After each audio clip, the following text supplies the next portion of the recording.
Good morning વિદ્યાર્થી મિત્રો. ધોરણ 6 વિષય છે સામાજિક વિજ્ઞાન. યુનિટ છે 11 ભૂમિજ સ્વરૂપો. વિદ્યાર્થી મિત્રો, તમને ખબર હશે ભૂમિજ સ્વરૂપો એટલે શું થાય કે જમીન છે એના પણ અલગ અલગ સ્વરૂપ, એના પણ અલગ અલગ આકાર રૂપ હોય છે. તો એ સ્વરૂપો કે અમુક જગ્યાએ સપાટ મેદાન હોય છે, તો અમુક જગ્યાએ નીચાણવાળો ભાગ હોય છે, અમુક જગ્યાએ ટેકરીઓ આવેલી હોય છે, અમુક જગ્યાએ સમુદ્ર હોય છે, નદી હોય છે. તો આ રીતે અલગ અલગ ભૂમિ સ્વરૂપો જોવા મળે છે પૃથ્વી ઉપર. તો એ પૃથ્વીના પોપડાની અંદર સમયાંતરે હલનચલન થતું હોય. સમયાંતરે એટલે કે અમુક સમય જતા હલનચલન થતું હોય છે. તે જમીનના સ્વરૂપો રચે છે અને આ હલનચલન થાય છે એને આપણે શું ઓળખીએ છીએ? ભૂકંપ કહીએ છીએ. અને આ ભૂકંપથી શું થાય છે કે જે ભૂમિનો આકાર હોય છે એ બદલીને બીજું સ્વરૂપ ધારણ કરે છે. આથી જમીનનું સ્વરૂપ બદલાય છે અને જમીનનું સ્વરૂપ રચે છે અને બદલે છે. અને આવો અનુભવ પણ આપણને ભૂકંપના આંચકાઓ દ્વારા, તો ક્યાંક જ્વાળામુખી કે સુનામી જેવી ઘટનાઓ દ્વારા થાય છે. કે દરિયા કિનારે સુનામી આવે ત્યારે પણ આવો અનુભવ થાય છે અને જ્વાળામુખી ફાટી નીકળે અથવા તો ભૂકંપ થાય ત્યારે. આ હલનચલનથી ક્યાંક પર્વત, ઉચ્ચ પ્રદેશ અને ફાટખીણની રચના થાય છે. તે ઉપરાંત નદી, હિમનદી એટલે કે બરફ પીગળીને જે નદી એને હિમનદી કહેવાય. પવન, સમુદ્રના મોજા જેવા કુદરતી બળોના લીધે ધોવાણ અને નિક્ષેપણની ક્રિયા દ્વારા, નિક્ષેપણ એટલે જે કાપ હોય નદીનો, પાણી દ્વારા કાપ ઘસડાઈને બીજી જગ્યાએ એનું સ્થળાંતર થઈને જે થાય તે ક્રિયાને નિક્ષેપણ કહે છે. તો આ કાંપના મેદાનો રચાય છે, ખીણો અને કોતરોની રચના થાય છે. પૃથ્વી સપાટીનો અમુક ભાગ ચોક્કસ ઊંચાઈ અને કેવો હોય છે? ઢોળાવ આકાર પ્રાપ્ત કરે છે અને તેને આપણે શું કહીએ છીએ? ભૂમિ સ્વરૂપ કહીએ છીએ. આપણે જોઈએ છે પર્વતો હોય છે તો એ ઊંચાઈ વાળા હોય છે, ઢોળાવ વાળા હોય છે. ત્યારબાદ આપણે ભૂમિ સ્વરૂપના મુખ્ય પ્રકાર જોઈએ. ભૂમિ સ્વરૂપના મુખ્ય પ્રકાર: પ્રદેશની ઊંચાઈ પ્રમાણે જમીન ભાગોને પર્વત, ઉચ્ચ પ્રદેશ, મેદાન વગેરે નામથી ઓળખવામાં આવે છે. કે જેવો પ્રદેશ અને જેની પ્રદેશની ઊંચાઈ એ પ્રમાણે આપણે એને પર્વત, ખીણ એવું કહીએ છીએ. તમે અહીંયા જોઈ શકો છો, સૌથી ઊંચું એ છે પર્વત, ત્યારબાદ એનાથી નીચે આવે છે ખીણ, પછી ઉચ્ચ પ્રદેશ અને પછી સપાટ જે મેદાન, અને પછી મેદાનની થોડુંક ઉપર જે સમુદ્ર સપાટી છે એનાથી થોડુંક ઉપર છે એ છે ટાપુ. આ છે એ મુખ્ય ભૂમિ સ્વરૂપો થઈ ગયા. હવે પેલું જોઈએ કે ભૂમિ સ્વરૂપમાં પહેલો પ્રકાર છે પર્વત. સમુદ્ર સપાટીથી લગભગ 900 મીટરથી વધુ ઊંચાઈ ધરાવતા હોય તેમજ ઓછા કે તીવ્ર ઢોળાવ અને સાંકડા શિખરો ધરાવતા હોય તે વિસ્તારને શું કહે છે? પર્વત કહે છે. કે સમુદ્ર સપાટી હોય એ સમુદ્ર સપાટીથી પણ 900 મીટરથી વધુ ઊંચાઈ હોય અને કેવા હોય છે? ઢોળાવ વાળા હોય છે અને સાંકડા એવા શિખરો હોય છે. તો આવા શિખરોને શું કહે છે? પર્વત કહે છે. પૃથ્વીના પેટાળમાં જ્યારે ભૂકંપ અને જ્વાળામુખી જેવા કુદરતી ભૌતિક બળોની ક્રિયા થાય ત્યારબાદ એવી ક્રિયા પ્રતિક્રિયા અને આંતરક્રિયાથી શું થાય છે? પર્વતો બને છે. આપણે જોઈએ છે પૃથ્વીના પેટાળમાં ભૂકંપ થાય છે અથવા તો જ્વાળામુખી પ્રસ્ફોટન થાય છે. આ જ્વાળામુખી પ્રસ્ફોટન થવાથી જે પૃથ્વીના પેટાળમાં રહેલી કાકડીઓ હોય છે, અમુક જે મેઘમાં હોય છે, આ બધું બહાર આવતા પર્વતની રચના થાય છે. અને આવી ભૌતિક બળોની ક્રિયા પ્રતિક્રિયા અને આંતરક્રિયાથી પર્વતોનું નિરૂપણ થાય છે. પર્વતોના ઉદ્ભવ અને વિકાસમાં એકથી વધુ ક્રિયાઓ અને બળોની અસર જોવા મળે છે. કે એમાં એક જ બળ હોતું નથી પણ એકથી વધુ બળો ક્રિયાઓ જોવા મળે છે. તેથી પર્વતો તેના વિવિધ પાસાઓના સંદર્ભમાં એકબીજાથી કેવા હોય છે? અલગ હોય છે. પર્વતોનું વર્ગીકરણ આપણે જોઈએ કે નિર્માણ ક્રિયા એની કઈ રીતના? નિર્માણ ક્રિયાના આધારે પર્વતોને કેટલા ભાગમાં? 4 ભાગમાં વહેંચવામાં આવે છે. પેલું છે ગેડ પર્વત, બીજું છે ખંડ પર્વત, ત્રીજું છે જ્વાળામુખી પર્વત અને ચોથું છે અવિશિષ્ટ પર્વત. અવશિષ્ટ પર્વત. હવે પેલું જોઈએ ગેડ પર્વત. ગેડ પર્વત કેવો છે કે મોટે ભાગે સમુદ્રના તળિયાના પ્રદેશો કે ત્યાં જળાશયોના તળિયે એકત્ર એકત્ર થયેલ જે નિક્ષેપમાં બંને બાજુએથી દબાણ આવતા કરચલીઓ કે ગેડ પડે છે તો એને શું કહેવાય છે? ગેડ પર્વત કહે છે. અને તેના ઉર્ધ્વળાંકને એટલે કે અડધો વળાંક હોય એને આપણે શિખર તરીકે ઓળખીએ છીએ. અને અધો વળાંકને ખીણ કે તળેટી સ્વરૂપે પણ આપણે જોઈ શકીએ છીએ. બાજુમાં આપેલી આકૃતિ છે એ ગેડ પર્વતની છે કે કેવું હોય છે ગેડ પર્વત? સમુદ્ર કિનારાના તળિયે જે આવેલ હોય છે, કાપ ભેગો થયો હોય છે, નિક્ષેપ આવ્યો હોય છે કે પાણી સાથે ઢસડાઈને જે કાપ ભેગો થાય અને એક જગ્યાએ આવીને ઢગલો થાય, નિક્ષેપ થાય. એ નિક્ષેપની બંને બાજુએ જે કરચલીઓ જોવા મળે છે પછી પાણી સુકાઈ જાય ત્યારે, તો એ શું છે? ગેડ પર્વત છે. અને ગેડ પર્વતનો ઉપરનો પછી ધીમે ધીમે ઉપર થતો જાય તો એનો અર્ધ વળાંક એટલે કે અડધું વળાંકાર હોય, ગોળાકાર હોય એવું શિખર રચાય છે. અને આ શિખરને અધો વળાંકની ખીણ કે તળેટી સ્વરૂપે આપણે જોઈ શકીએ છીએ. એશિયામાં હિમાલય, યુરોપમાં આલ્પ્સ અને ઉત્તર અમેરિકામાં રોકીઝ અને દક્ષિણ અમેરિકામાં એન્ડીઝ દુનિયાના મુખ્ય ગેડ પર્વતો છે. બીજું છે એ ખંડ પર્વત છે. ભૂગર્ભિક એટલે કે પૃથ્વીના પેટાળમાં બળોને લીધે જે બે ભૂમિ સ્તરો પર ખેંચાણ બળ લાગે છે ત્યારે તેમાં તિરાડ કે ફાટ પડે છે. કે બળને લીધે શું થાય છે? તિરાડ કે ફાટ એટલે કે તિરાડ પડી જાય છે. અને આથી આજુબાજુનો ભાગ શું થાય છે? આજુબાજુનો ભાગ બેસી જાય છે અને વચ્ચેનો ભાગ હોય છે એ શું રહે છે? સ્થિર રહે છે. તો તે ખંડ પર્વત અને નીચે બેસી જતા ભાગમાં ફાટ ખીણ રચાય છે. અને જર્મનીનો હોર્સ પર્વત તેનું શ્રેષ્ઠ ઉદાહરણ હોવાથી ખંડ પર્વતને હોર્સ પર્વત પણ કહેવામાં આવે છે. કે જર્મનીમાં આવેલો હોર્સ્ટ પર્વત છે એ આનું ઉદાહરણ છે. ભારતમાં આવેલા નીલગિરી, સાતપુડા અને વિંધ્યાચલ પર્વત ખંડ એ પર્વતના ઉદાહરણો છે. ક્યાં પર્વતના? ખંડ પર્વતના. ત્યારબાદ છે ત્રીજું જ્વાળામુખી પર્વત. જ્વાળામુખી ફાટતા પ્રસ્ફોટનથી બહાર ફેંકાતા પદાર્થો કેવા હોય છે? શંકુ આકારે જમા થતા તે જ્વાળામુખી પર્વત બને છે. તમે અહીંયા જોઈ શકો છો જ્વાળામુખી પર્વતની આકૃતિ. કે જ્વાળામુખી પર્વત કોને કહેવાય છે? જ્વાળામુખી ફાટે એટલે જે પર્વત રચાય કેવા હોય છે? શંકુ આકારના હોય છે, કમ અણીદાર હોય છે ઉપરથી. તો એ આકાર એક જગ્યાએ જમા થાય છે અને શંકુ આકાર રચાય છે. એ જ્વાળામુખી પર્વત છે.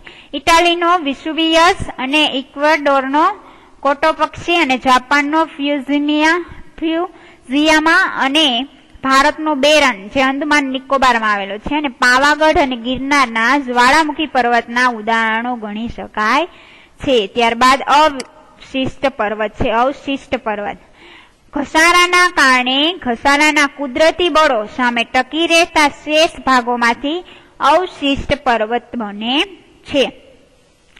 કે આપણે જોઈએ છીએ નદી કિનારે જે કિનારો હોય ત્યાં ઘસારો, પાણી અને જમીનનું એકબીજાનું શું થાય છે? ઘસારો થાય છે.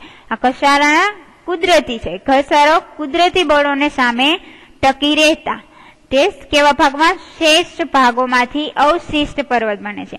હજારો વર્ષોથી પોચા ખડકો ઘસાઈને વહી જાય છે કે પાણીમાં વહી જાય છે અને તેના નક્કર ખડકોમાંથી બનેલા જે ભૂમિભાગ ઊંચા ભૂમિખંડ તરીકે ટકી રહે છે અને તેને જ આપણે અવશિષ્ટ પર્વત તરીકે ઓળખીએ છીએ. કે ભારતમાં અરવલ્લી, નીલગિરી, પારસનાથ અને રાજમહલ તથા આપણે બાજુમાં આકૃતિ આપેલી છે અવશિષ્ટ પર્વતની છે તથા પૂર્વઘાટ અવશિષ્ટ પર્વતના ઉદાહરણો છે. કે ભારતમાં અરવલ્લી, નીલગિરી અને પારસનાથમાં આવેલ છે. હવે પર્વતોનું મહત્વ શું રહેલું છે? કે પર્વતો એ દેશ કે પ્રદેશની સીમા, સરહદ અને કુદરતી દિવાલ કેવી હોય છે? સમાન છે અને ઠંડા પવનથી તે રક્ષણ પણ આપે છે.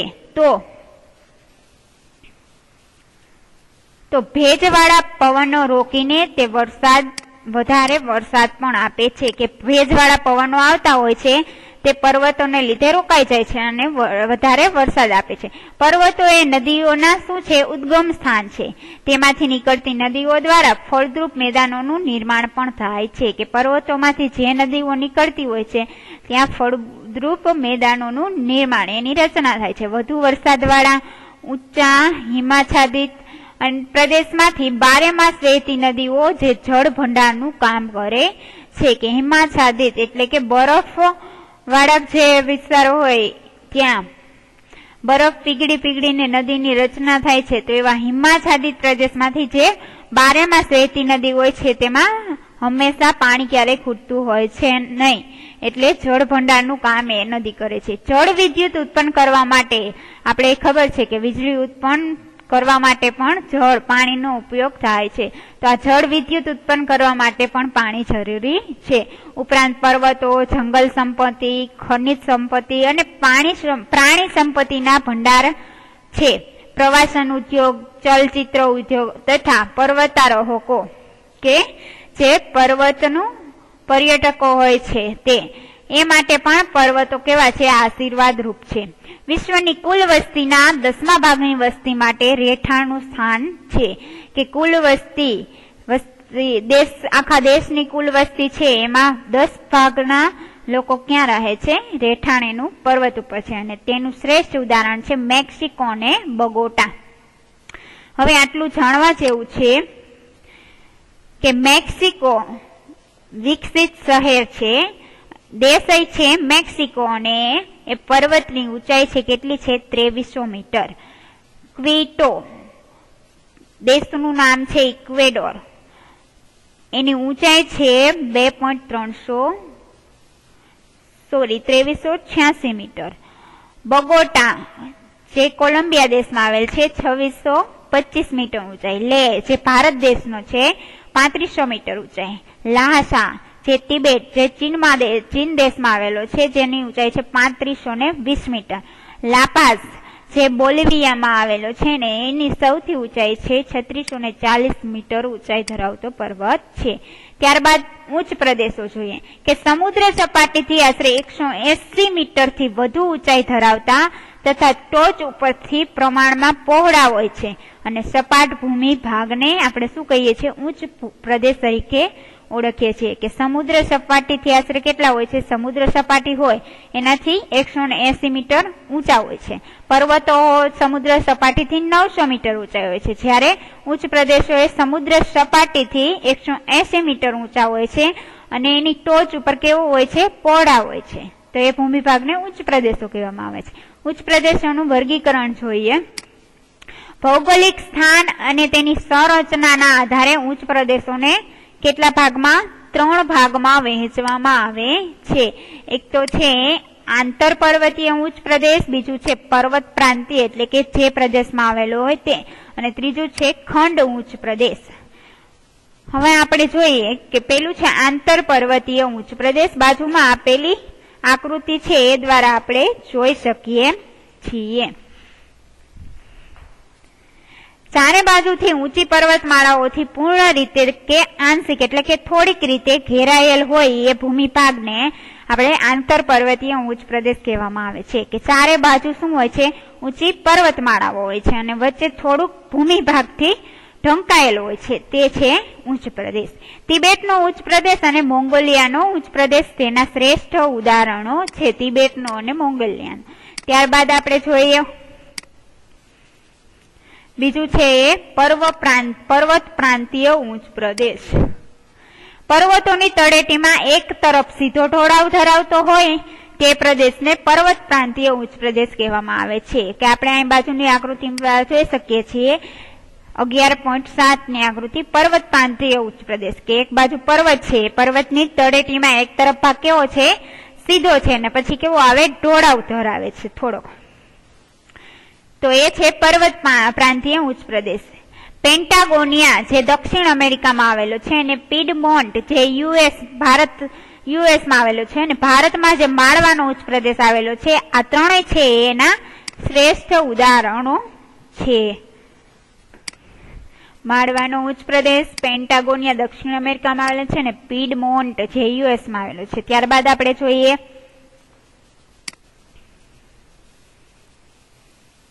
ત્યારબાદ છે ખંડીય ઉચ્ચ પ્રદેશ. ભૂગર્ભિક એટલે કે પૃથ્વીના પેટાળમાં હલનચલનથી જે પ્રક્રિયા થાય, હલનચલનથી